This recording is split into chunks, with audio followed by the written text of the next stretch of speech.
Esta semana, João Miguel Tavares declara-se FISE, como a operação que engavetou um senhor procurador.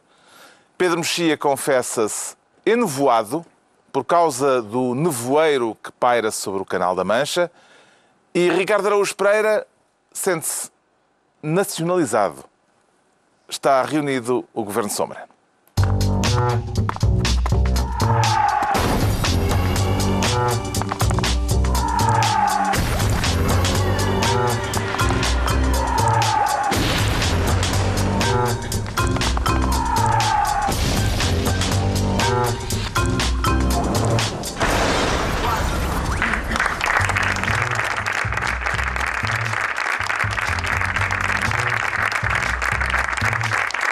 Ora viva, sejam bem-vindos no final de uma semana histórica em que o Bloco de Esquerda e o Partido Comunista votaram favoravelmente pela primeira vez um orçamento de Estado. Vamos tratar disso daqui a pouco.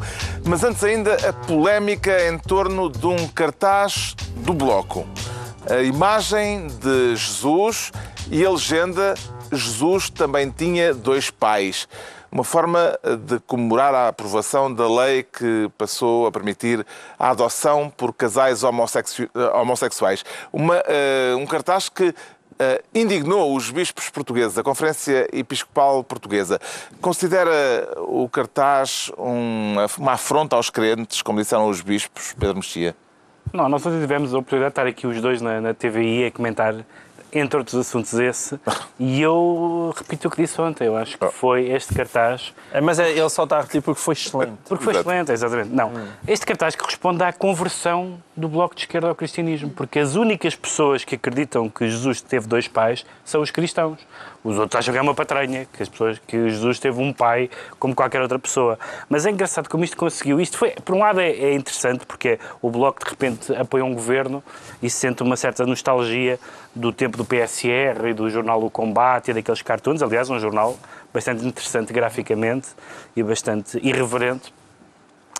E faz esta bravata, este cartaz mais ou menos juvenil, que é um cartaz que, de resto, é conhecido de outras campanhas noutros países. Mas depois publicam aquilo, anunciam aquilo e toda a gente critica, ou toda a gente se distancia.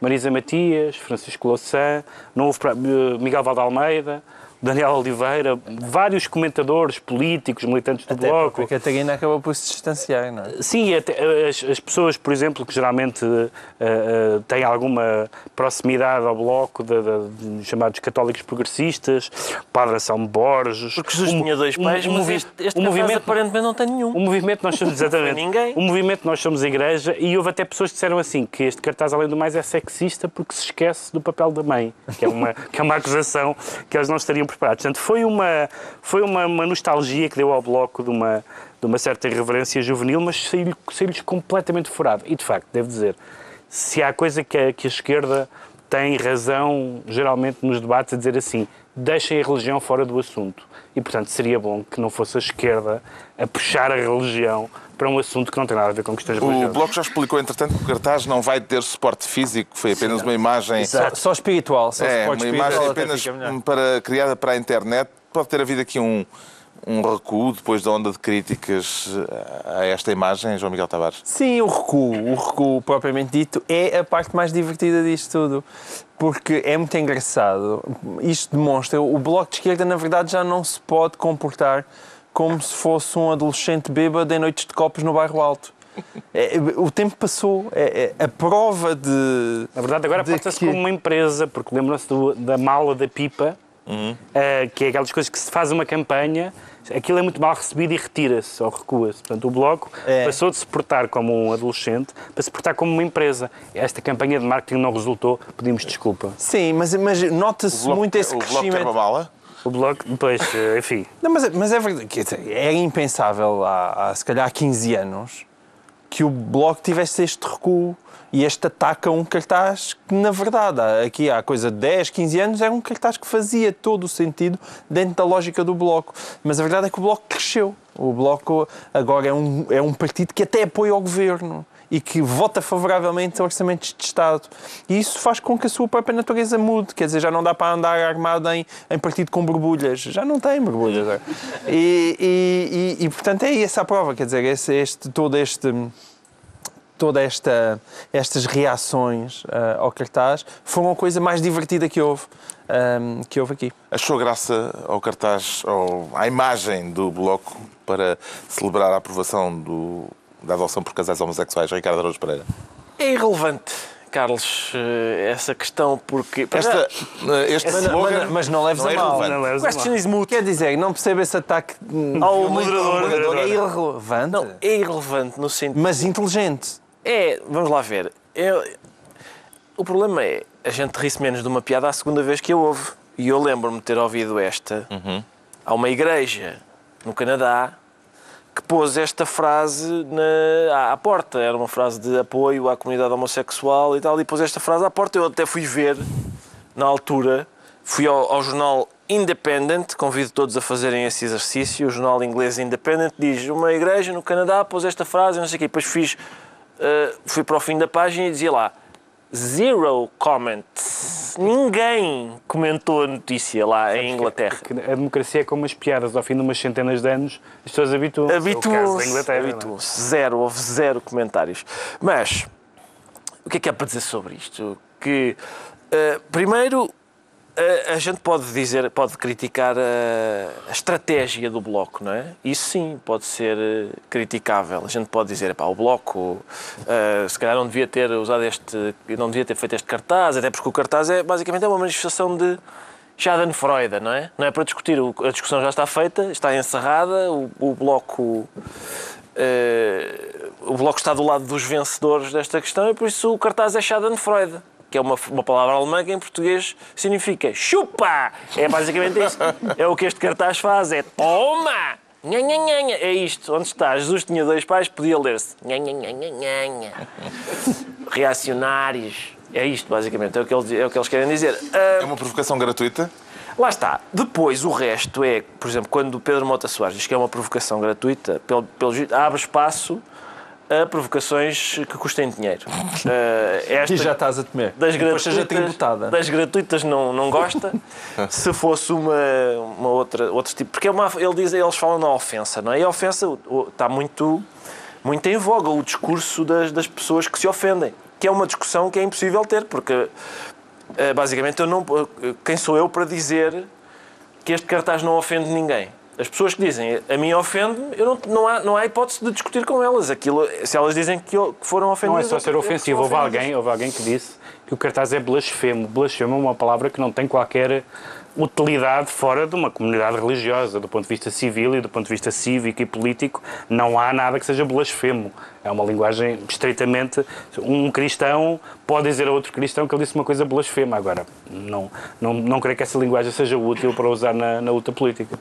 E houve mais reações divertidas, parece-me. Há uma reação que é, aliás, frequente, que é, pois com Maomé não põe vocês em cartazes.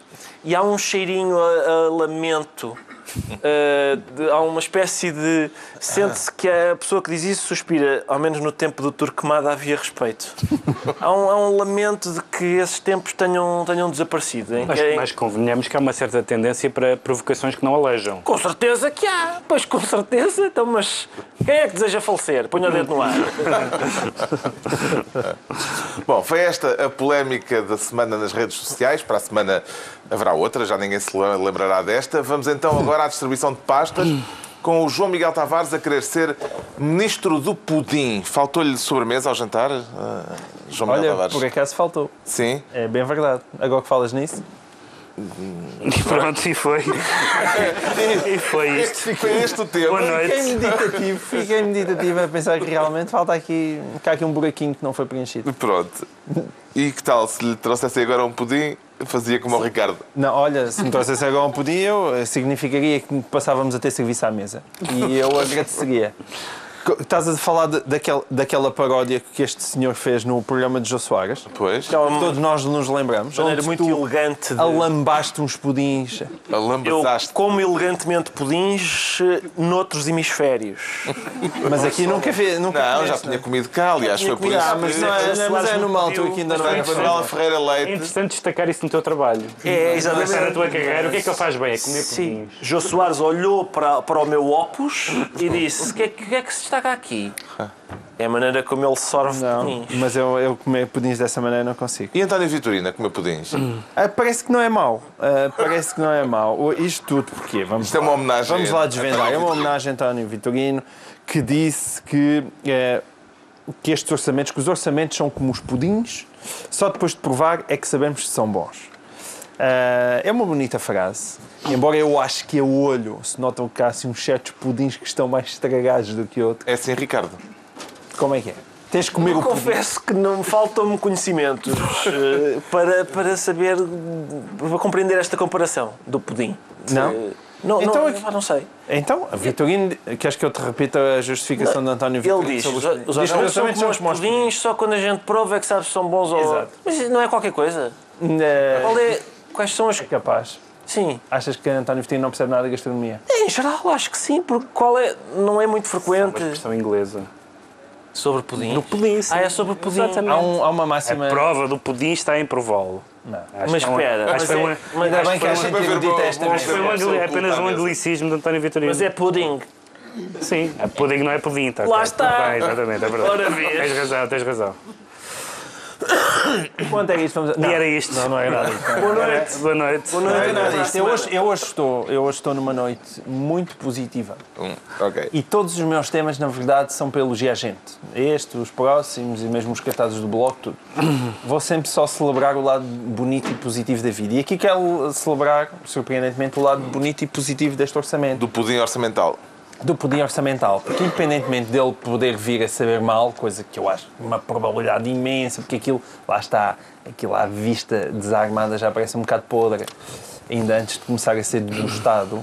Então, mas a Moody's diz bem e tu realmente tens o palato muito... Tem. É muito difícil agradar ao Sr. João Miguel Tavares. Não é qualquer Moody's. A Moody's diz bem comparado com a primeira sobremesa que veio para a mesa. Que eu sei, não, isto não. Nesta não toco.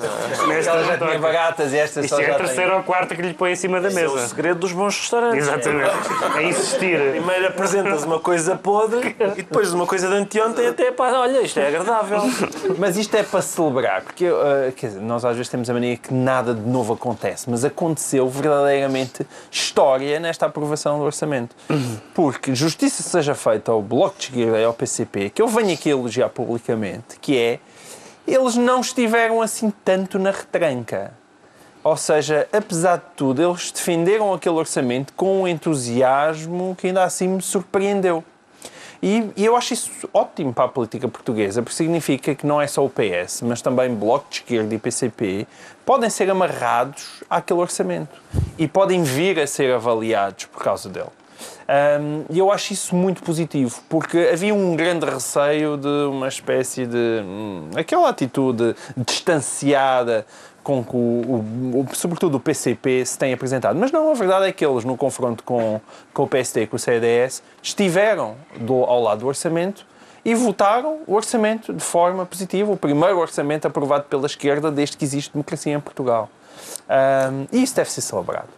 Porque eu acho que torna a política portuguesa mais clara e mais saudável e era isso que eu queria começar por celebrar.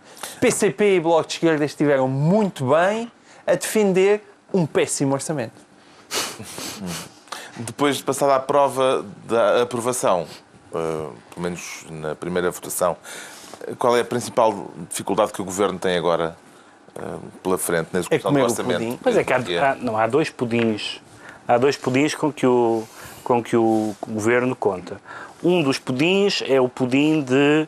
é comer o pudim do anterior Governo. Isto é, desfazer o que foi feito. E já vão dando várias dentadas. E como é mandar o pudim para o lixo. já aqui falámos, há um momento em que já não há nada. Já não há nada que seja positivo e construtivo. tirando aquilo em que os partidos de esquerda naturalmente estão de acordo, que é desfazer o que o governo da coligação fez. E há outra imagem que pode ser também aproximada do pudim, que é a ideia, o orçamento do PS, desde o primeiro, desde o do Mário Centeno, independentemente depois das 35 mil revisões que ele já sofreu, sempre contou com um pudim, que é o pudim do crescimento económico. Se isso falhar, isso é a latinha de baixo. Se falhar, se aquelas previsões muito otimistas. É verdade que previsões otimistas é o nome do meio dos orçamentos, não é? Os orçamentos são conhecidos por fazerem previsões que não se confirmam. Mas se essa latinha debaixo da pilha for tirada, bom, então aí não há cimento nenhum que una o orçamento. E isso não mudou em relação à primeira versão ou a esta versão, a esta sobremesa que a Moody's já aceita que se coma. Brindou à aprovação do primeiro orçamento da Esquerda Unida, Ricardo Araújo Pereira?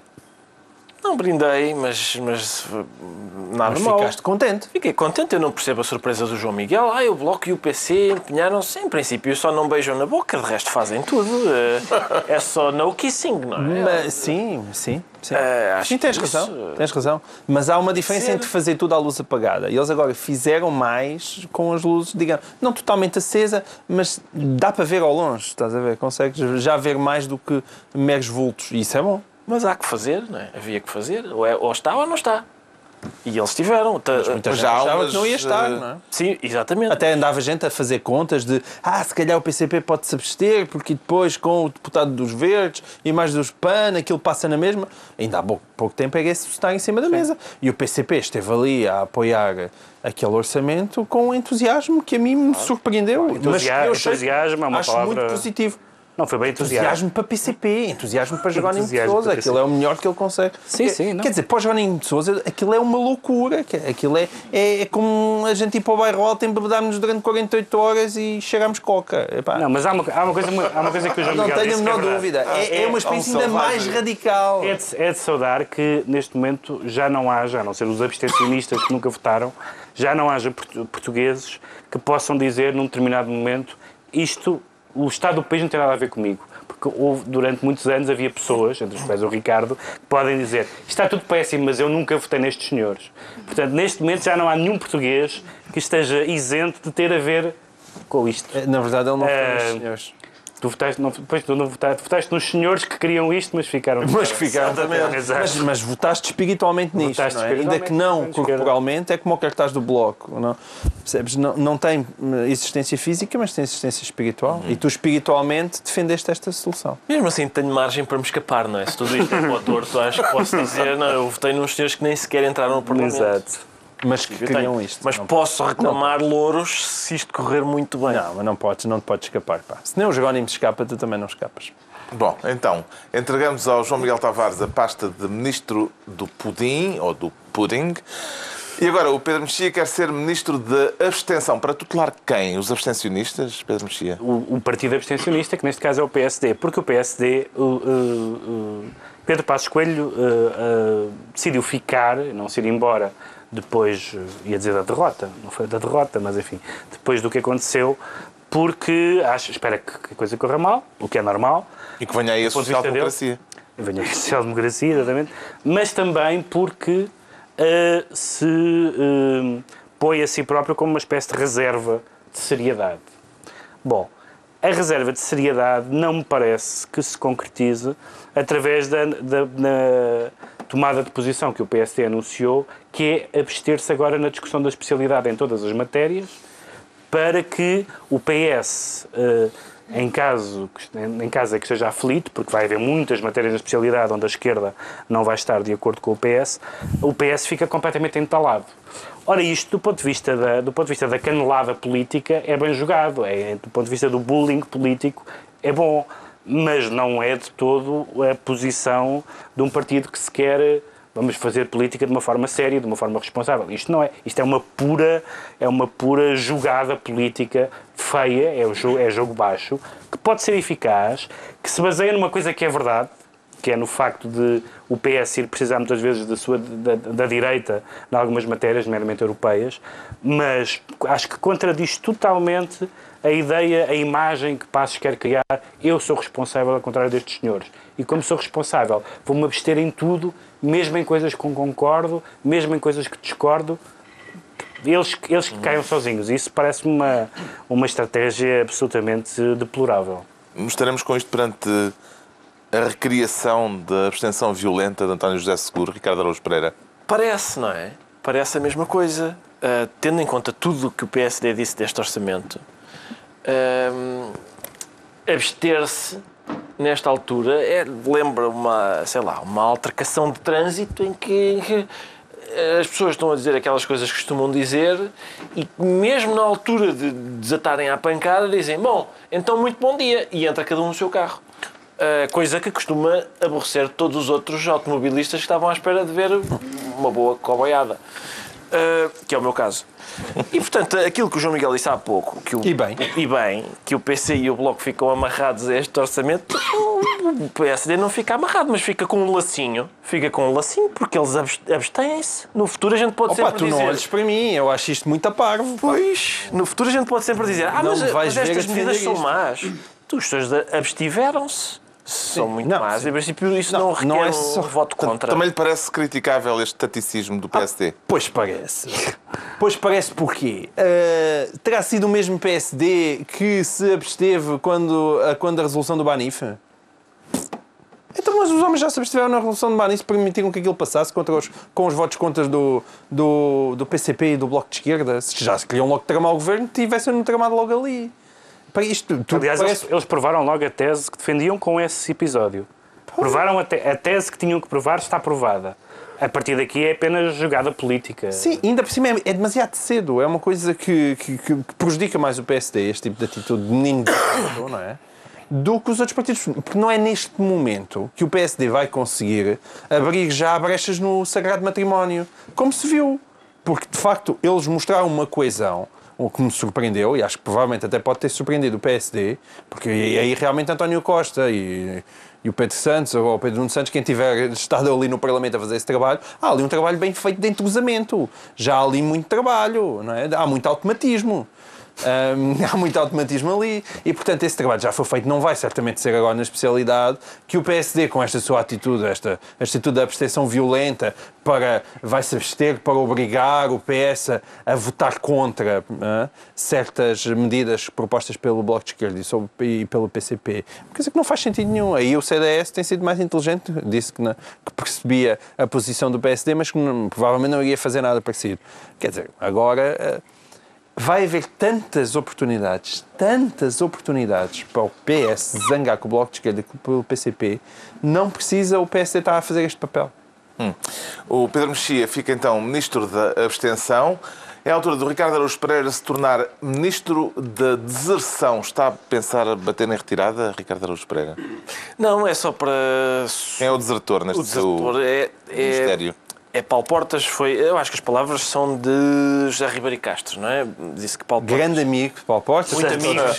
Uma pessoa que tem os melhores sentimentos em relação ao Paulo Portas. Muito amigos, e nesse caso, se calhar, podemos designar o PP como uma geringonça. Que já não é e que já não é a primeira vez que o acusa de desertar. Paulo Portas não esteve no debate do orçamento. Exato. Porque estava em trabalho político na Colômbia e Ribeiro Castro na TSF acusou-o de deserção. Sim. E, por acaso, eu acho que, do ponto de vista tático, é bem visto por Paulo Portas. Porque uma das coisas que a gente olha para o Parlamento e pensa... Aliás, foi uma das perguntas que a direita colocou naquelas primeiras sessões parlamentares, foi: o Bloco e o PC pertencem à oposição ou ao governo? E a resposta certa é: pertencem à oposição. Só que é à oposição ao 20º governo constitucional, que é o antigo. Este é o 21º. Eles, em relação a este, nem são a favor nem são contra, mas eles são a posição ao antigo ainda, mantém-se. E o PSD faz-lhes a vontade, com aquele mal perder, nós ganhamos, eu é que sou o primeiro-ministro. Paulo Portas é mais pérfido e admite: não, realmente eu perdi. E vou até à Colômbia. Agradecer, disse ele. Parece que é agradecer. Agradecer provavelmente porque as substâncias produzidas na Colômbia ajudaram tanta gente a achar que o governo dele era melhor do que era. É possível que seja isso. Oficialmente, Portas foi à Colômbia justamente agradecer a quem ajudou o país enquanto ele foi vice-primeiro-ministro. O que é que haverá para agradecer, João Miguel Tavares? Ele, neste momento, ele diria obrigado a quem quer que fosse em qualquer sítio do planeta, desde que não em Portugal, porque o que se passa muito simplesmente é que ele não queria estar no debate do Orçamento de Estado, nesse aspecto por uma razão que se compreende, não queria lá estar porque já anunciou que se ia embora e Assunção Cristas, que não tem concorrência, já está a fazer uma espécie de papel de líder oficiosa do CDS-PP.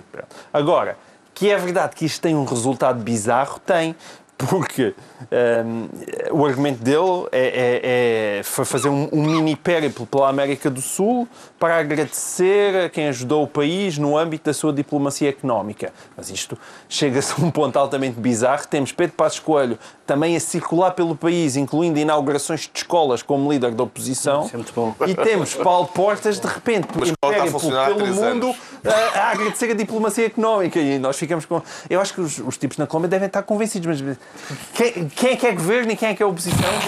Isto é muito estranho, porque temos o governo no Parlamento e a oposição a rodar pelo planeta.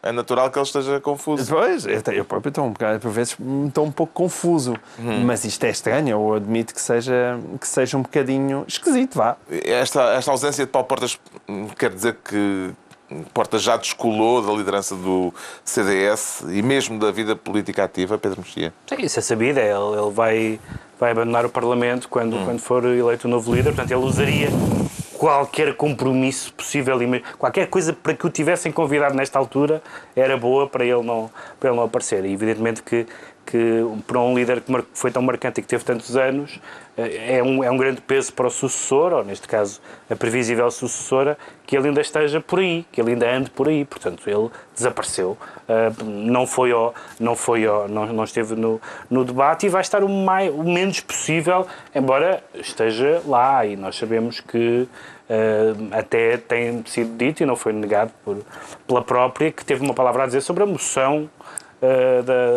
da futura, provável nova líder do CDS. E, portanto, ele tem mais é que sair, porque ele sabe que não ajuda nada ao CDS estar ainda por aí, porque a comparação com qualquer líder, aliás, há uns anos, quando num congresso anterior, no congresso que Ribeiro e Castro ganhou justamente, o outro candidato, o candidato da continuidade, na altura, que era Telmo Correia, disse qualquer coisa do género que era difícil suceder a Portas, porque agora já eram pessoas normais, não eram semideuses, supõe-se.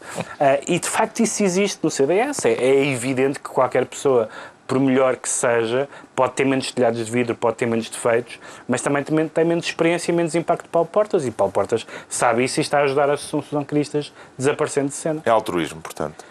Isto não é altruísmo, não se está nem política por altruísmo. Mas diz uma coisa acerca do orçamento. Um abstém-se, o outro vai passear. Em princípio, não há grandes Não há razões grande risco, exato. para se manterem cá a protestar. Tem-se na especialidade. Na especialidade. Está bem, na especialidade vai. É onde... Não sejas aldrabilhas. Está bem, mas Eles votaram contra. certo, mas agora na especialidade Não estão para isso. eles acham, olha, isto na especialidade até não está mal. O Ricardo Araújo Pereira fica assim Ministro da Deserção. Estão entregues as pastas ministeriais por esta semana. Agora vamos analisar porque é que o João Miguel Tavares se sente Fizz. Isso não é ou era um gelado de limão? Exatamente. E uma canção do Miguel Ângelo Araújo também. Isso não sabia. Não queres que eu te cante aqui, pois não? Queria. Não, mas não. É melhor não. Espera lá, ele não se chama Ângelo, pá. Chama. Ele varia muitas vezes o nome, consoante. Deixa lá, consoante ele está nos azeitonas ou consoante está a assinar músicas. Às vezes é Miguel Araújo, outras vezes é Miguel A. Araújo, outras vezes é Miguel Ângelo Araújo. Não sabia, olha. É isso, mas Fica a nota, e foram bons momentos. Bons momentos. Olha, ele tem uma canção chamada Fiz Limão do seu primeiro disco. É verdade. Faz grande sucesso no meu carro, a caminho da escola. E nos Coliseus, não é? E nos Coliseus, com António Zambujo. Deve fazer. É verdade. Pronto. Aqui uma Então. publicidadezinha gratuita. É um Mas os gelado, rapazes não merecem. precisam, eles não precisam, que eles... Depois não precisam. E Vai merecem. abarrotar.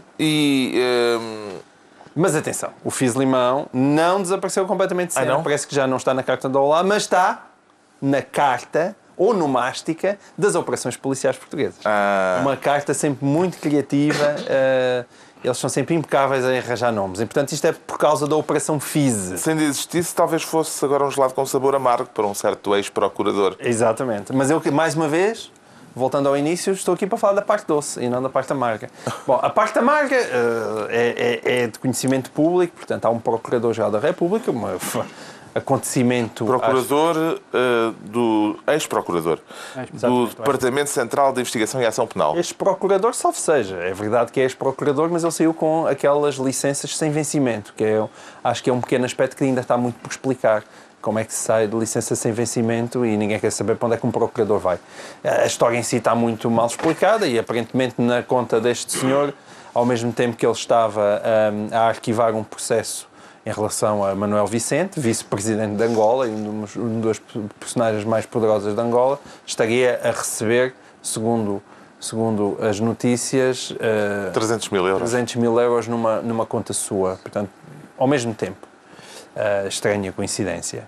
Mas eu acho que o caso ainda vai dar muito que falar, evidentemente por toda a sensibilidade diplomática envolvida nisto e por ser a primeira vez que de repente há um procurador sobre os quais caem acusações tão graves. Mas o que eu queria mesmo era elogiar o Ministério Público e o consulado da Joana Marques Vidal. Porque isto não se via acontecer antes e não é porque as trafolhices não estivessem lá, desconfio eu. Esta declaração dá processo? Não dá. Não acho que dê processo. Por todas as pessoas falavam em fugas de segredos de justiça, gente que era avisada, pessoas que quando se iam fazer pesquisas e diligências e investigações e auditorias já tinham sido avisadas e as coisas tinham saído do sítio. E muitas vezes falava-se disso, o que é que nada acontecia.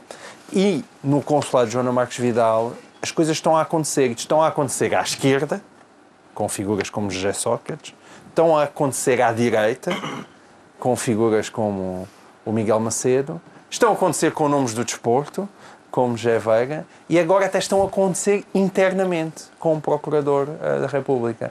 E isto, há uma maneira triste de olhar para isto, se nós quisermos dizer ai meu Deus, vejam um Estado em que está toda a gente é corrupta em Portugal, mas eu prefiro olhar isto para o lado positivo, que é, olha, está-se a investigar à séria. E realmente, neste momento, parece que existe um Ministério Público e um TCIAP que está a investigar e está a levar os processos até ao fim. E isso deve ser celebrado.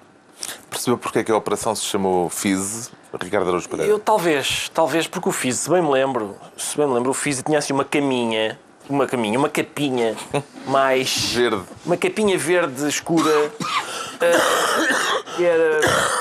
sabia mais a limão, era mais azeda. Sim. E depois tem um recheio que era mais docinho. Branquinho, não é? Era mesmo isso. E no caso de corrupção também há o corruptor e o corrompido. E, portanto, este caso ainda só tem a capinha, que é a parte azeda. O interior continua docinho, porque a gente não sabe, não é? Não sabe ao certo, quer dizer, desconfia-se. Mas a pessoa de quem se desconfia não foi constituída arguida, pois não? Essa ainda não. Mas não. Foi um advogado que alegadamente trabalha para ela a soldo. E que alegadamente é acusado de ser testa de ferro e tal. Testa de ferro. É que, por exemplo, eu no outro dia vi uma reportagem aqui na TVI 24, excelente canal, que está de parabéns, não é? Que está de parabéns, sobre a repercussão que este caso está a ter na imprensa angolana. E é curioso que a repercussão é nenhuma linha sobre o caso. E, portanto, dá que pensar, porque de facto esse advogado não é uma espécie, parece ser um intermediário, não é? Mas entre quem? Este caso pode voltar a lançar umas sombras nas relações diplomáticas entre Portugal e Angola, Pedro Mexia? Nas relações diplomáticas, no imediato, eu acho que também, mais uma vez, a notícia foi boa, porque não tivemos um ministro dos negócios estrangeiros, como aconteceu da outra vez, a pedir desculpa à Angola e a dizer não, isto não vai acontecer nada. Portanto, isso também é um ministro a dizer que não sabia de nada, o que é bom. Sim, não tem que saber, não é ele que lhe compete investigar. Ele e a Ministra da Justiça também não sabia nada. Portanto, desse ponto de vista, o governo esteve bem, mas há aqui um elemento que é bastante irónico e paradoxal, que é a maneira como isto está a ser, embora os jornais angolanos possam não referir a isso, isto tem muito a ver com o futuro de Angola, no sentido de ele era um sucessor era um dos possíveis sucessores de José Eduardo dos Santos, e que a certa altura, quando começou a haver umas manigâncias na Sonangol, de que ele era presidente, o regime parece aproveitar para dizer vamos extirpar estas pessoas corruptas, coisa que em Angola repudiamos, e vamos designar como sucessor uma coisa como é normal na democracia, por exemplo, o meu filho de José Eduardo dos Santos. Um deles. Portanto, há aqui a outra maneira de ver isto é, então, mas se ele era vice-presidente, se tanta gente que estuda e investiga a Angola garante que não se faz nada sem o conhecimento do presidente, como é que há casos de corrupção em figuras importantes do regime e o presidente não sabe nada? É aquilo que se discute no Brasil, com o Lava Jato, etc. E, portanto, não sei se isto é a tática, não sei se José Eduardo Santos tem razão para estar muito satisfeito a dizer livrei-me este agora passou por corrupto e posso eu nomear outra pessoa. Enfim, digamos assim. Nomear no sentido em próprio.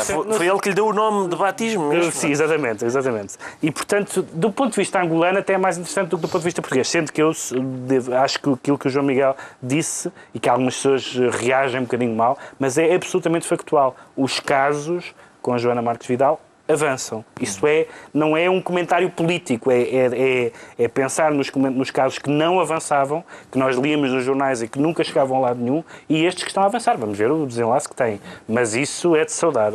E o preço? Pareceu-lhe justo, Ricardo Araújo Pereira? O preço pareceu muito agradável, não é? Portanto, 300 mil? 300 mil, mas depois havia outras...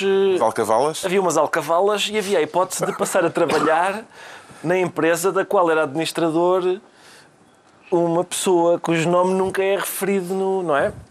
Da empresa na qual era administrador, um banco, não é? No qual é administrador Manuel Vicente, precisamente. E isso parece-me bastante bom. É naquelas, eu lembro-me no 1, 2, 3, naquela, o que é que está atrás da porta 2? E quando era uma coisa deste tipo, um bom prémio em dinheiro e ainda um emprego num banco, em princípio é melhor essa do que a porta 1, que tinha 2 milhões de caricas. Atenção, quero fazer uma nota, porque ao mesmo tempo que nós estávamos a fazer este programa, eu estava a receber um SMS de Samuel Lúria. Um abraço para Samuel Lúria. Certo. A dizer que não é Miguel Ângelo Araújo, mas a Miguel Araújo Jorge. Miguel Ângelo Araújo, eu imaginei certamente um casamento entre Miguel Araújo com Miguel Ângelo dos Delfins. Provavelmente era o nome. Já é possível. Já é possível hoje em dia. E esse era provavelmente o nome do seu filho adotado. Portanto, era a seguir Miguel Ângelo Araújo.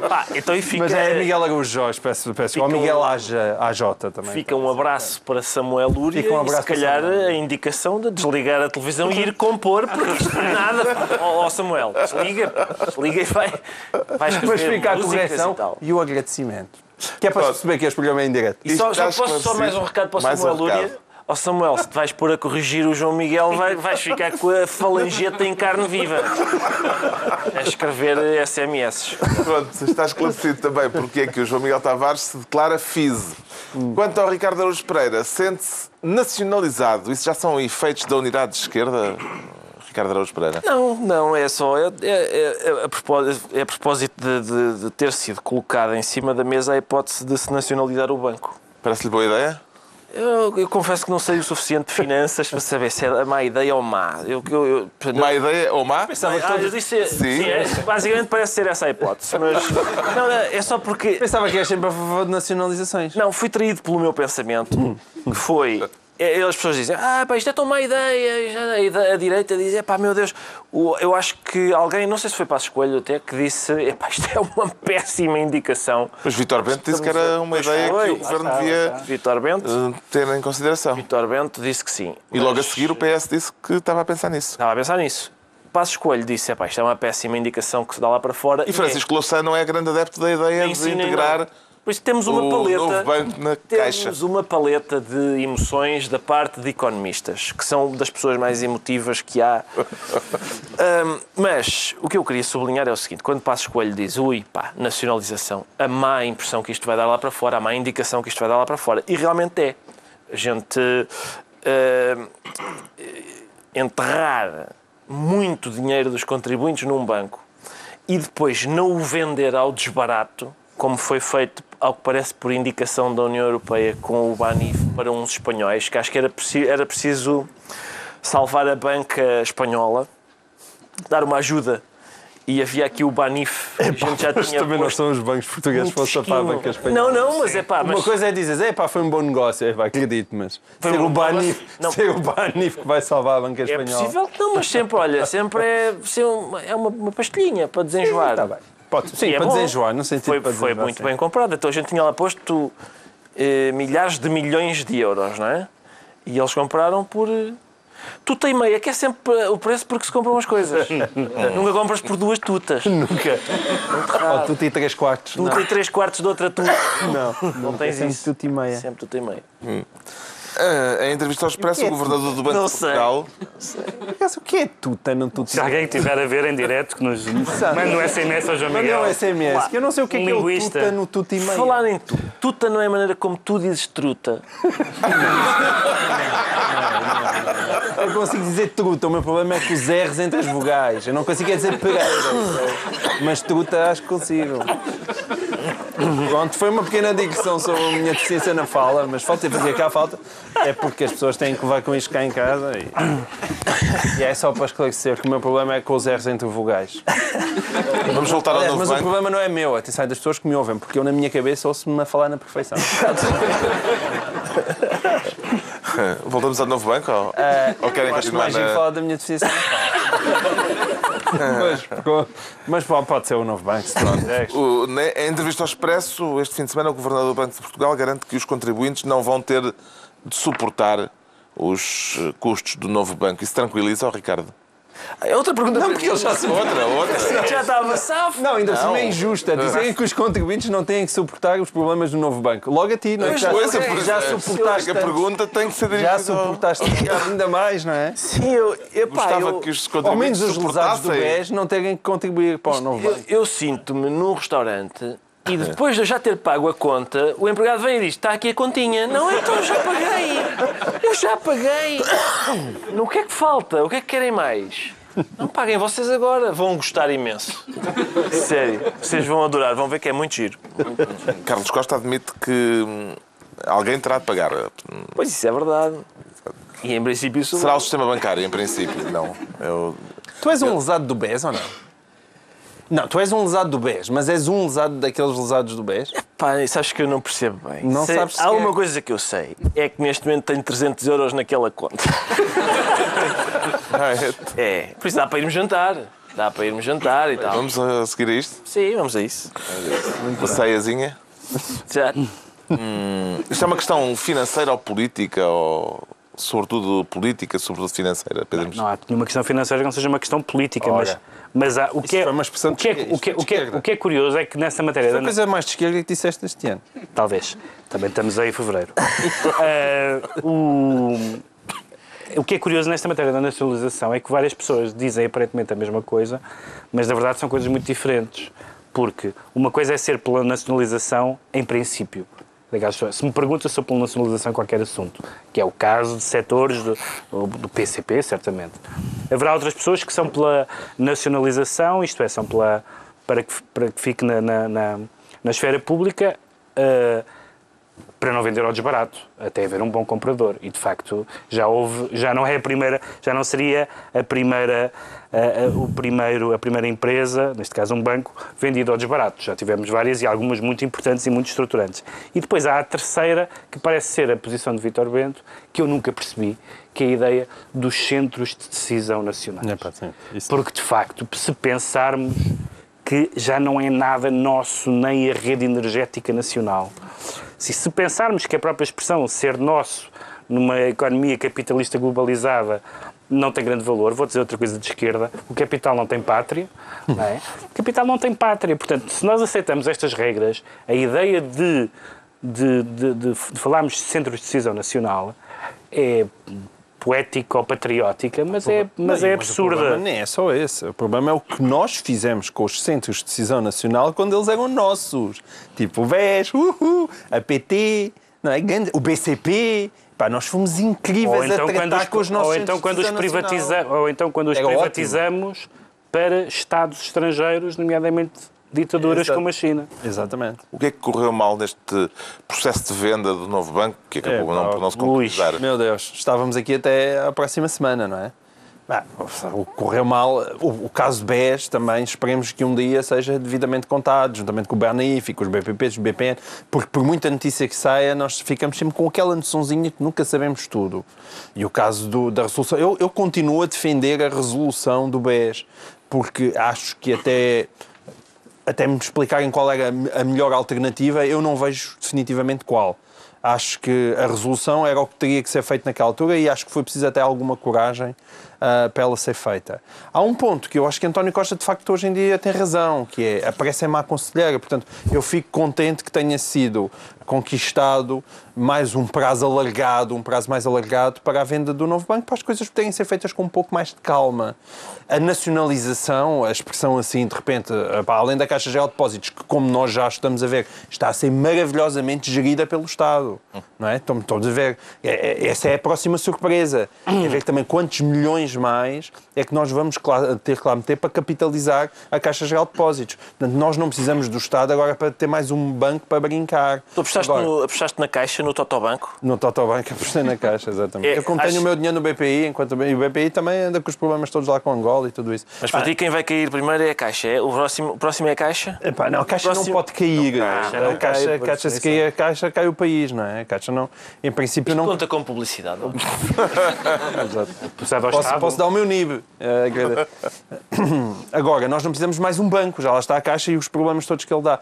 Agora, se é verdade que pode ficar mais algum tempo nas esferas do Estado com o único objetivo de ser melhor vendido, sim. Isso sim. Já sabemos porque é que o Ricardo Araújo Pereira se declara nacionalizado. Vamos tentar agora perceber porque é que o Pedro Mexia se sente enevoado. É caso para declarar mau tempo no canal?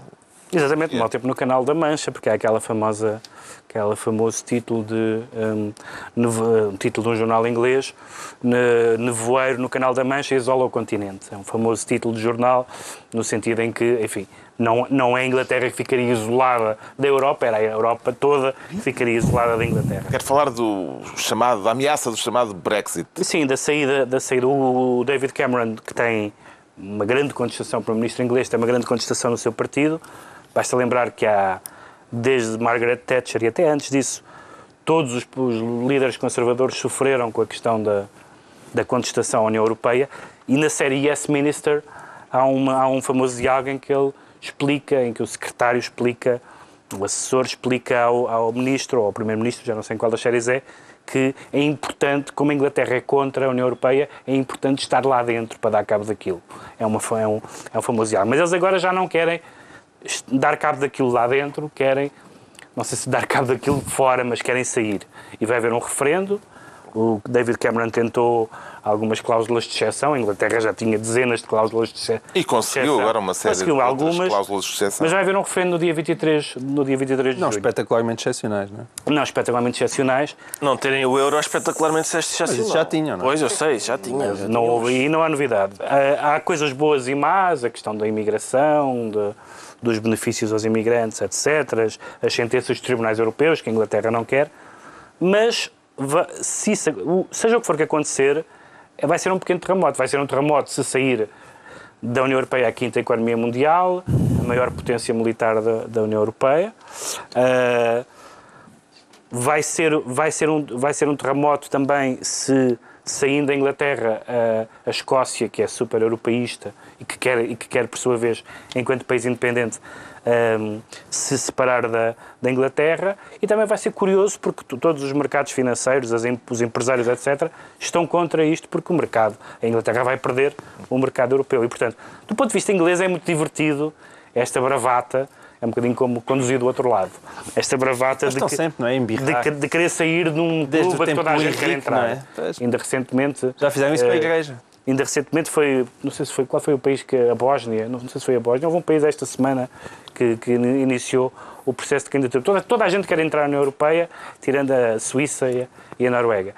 E os ingleses querem sair. E depois há um confronto político. Que é o Partido Conservador inglês. Boris Johnson, mayor de Londres, e um cromo, um grande cromo, e que é o principal opositor dentro dentro do Partido Conservador, digamos que esfaqueou o seu velho colega de Eton, David Cameron, sendo o político mais importante dos conservadores a fazer campanha pelo não. Quem é que tem mais a perder com um eventual Brexit, João Miguel Tavares?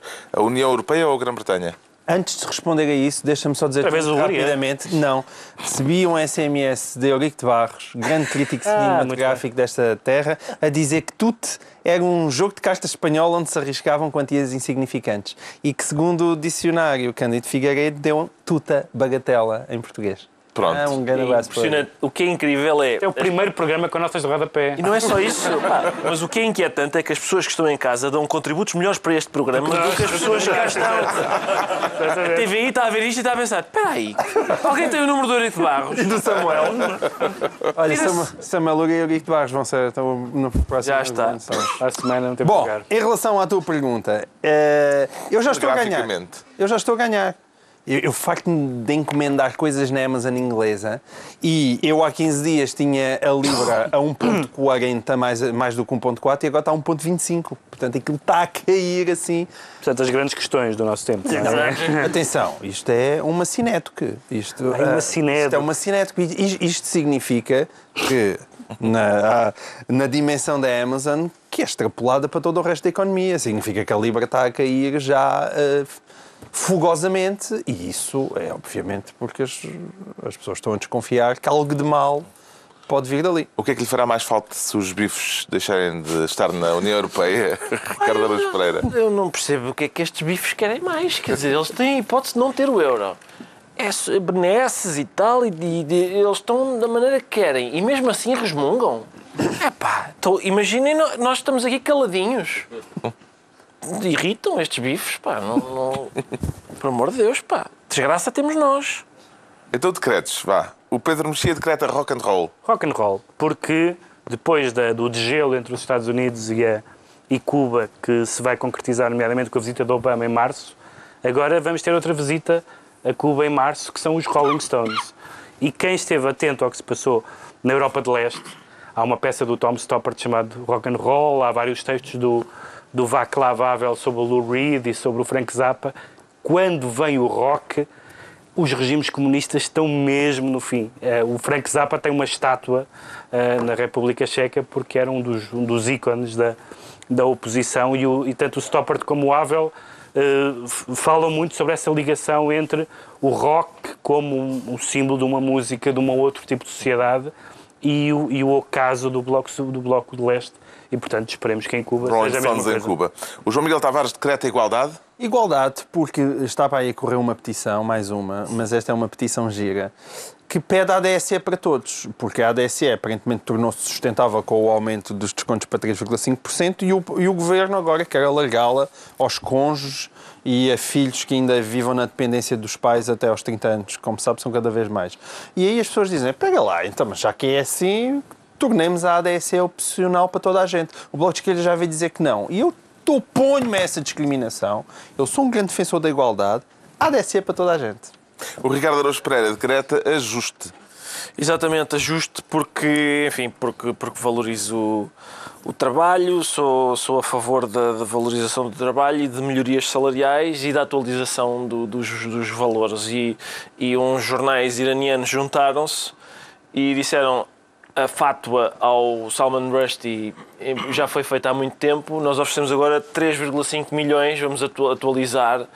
Quem, de facto, assassinar este escritor tem o prémio reforçado. Há que contar com a inflação. Exatamente. E, portanto, desde o tempo do Ayatollah houve uma inflação, eles fizeram as contas e fica a lição, fica a nota para quando cá se falar sobre salário mínimo e tal, verem o que é que em países como o Irão, o modo como eles respeitam e valorizam o trabalho. Não é? Está concluída mais uma reunião semanal, 2 a 8 dias, à mesma hora, novo Governo Sombra, Pedro Mexia, João Miguel Tavares e Ricardo Araújo Pereira.